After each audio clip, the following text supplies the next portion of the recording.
King Midas, based on a Greek myth. Once upon a time, there lived a very rich king whose name was Midas. This king was very fond of gold. He loved it more than anything in the world. King Midas had a little daughter named Marigold.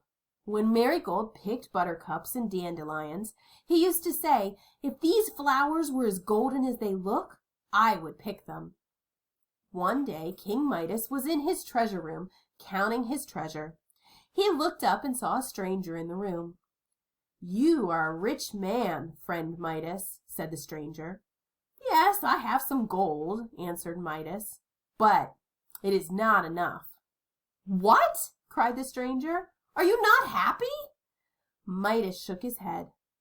"What would make you happy? What do you wish?" King Midas thought and thought. At last he looked at the stranger and said, "I wish that everything I touch may turn to gold." "Are you sure you'd be happy then?" "Yes," answered Midas. "I would ask for nothing more." It shall be as you wish," said the stranger. "Tomorrow at sunrise you shall have the golden touch." When the sun peeped into the room, King Midas jumped out of bed.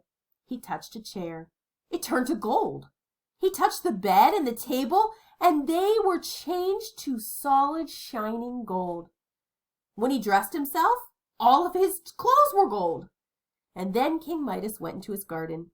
"Now," he thought, "I can have the most beautiful garden in the world." So he touched all the leaves and flowers, and they became shining gold. When the king had done this, he was hungry, so he went to the palace for his breakfast. He tried to drink some water, and when he touched it to his lips, it turned to gold. He touched the fish on his plate.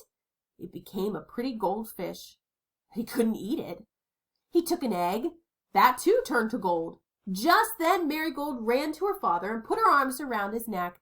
"Good morning, dear father," she said. The king kissed his little daughter. "My dear, dear Marigold," he cried. But Marigold didn't answer.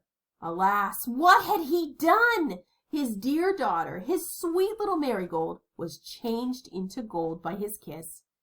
King Midas began to cry. Now at last he did not care for gold.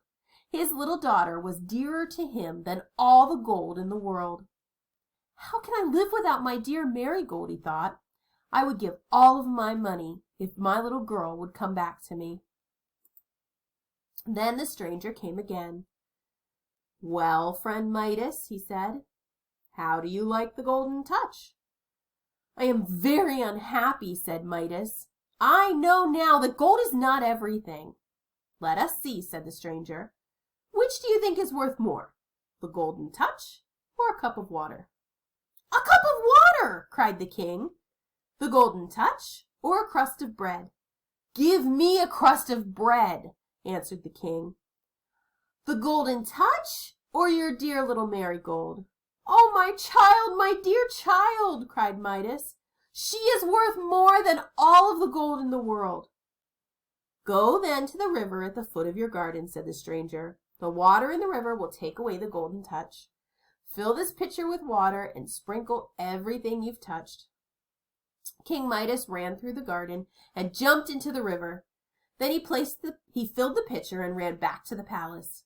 He sprinkled the water over the golden child, and she became his own little laughing, dancing Marigold once more.